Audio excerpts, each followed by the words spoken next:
You don't boost testosterone, detox, or energy. You rebuild the systems that does that work for you. Two things. Number one, inside your V8 machinery, you've got factories. And inside those factories, you need two things: building materials and workers. Let's start with the workers. Because once you figure this out, you're a long step in the right direction. So think about it, like you've got an assembly line, you're building a product. Let's say it's a V8 engine.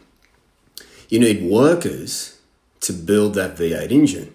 They are literally the vitamins and minerals that do the work. Now here's an example. You go to your doctor and when they check, let's say your magnesium, all they're checking is what's in the blood. So this is like the transport line to get to the factory. So it's not in the cell to do the work yet. You could be suboptimal in total magnesium, but they just check the blood. Now here's the other thing with magnesium. It always wants to stay at 1%. So even if you're suboptimal with magnesium, the body can go into a stress response, hunting for magnesium like in the bone, to put it into the blood. And while this is happening, we don't feel very good. So you've got to make sure each and every day you're getting sufficient vitamins and minerals.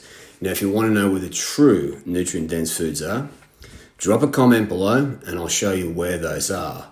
And the same is true with building materials. For an example, collagen. It is the most abundant protein in your body.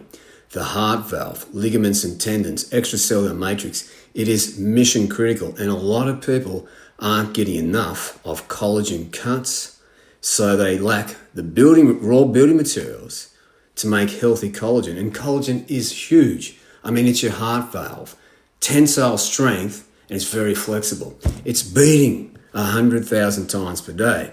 Guess what? We're not done.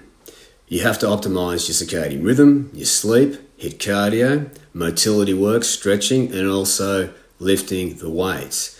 Our body is a physical machine, and the more right inputs we give it, the more we can thrive.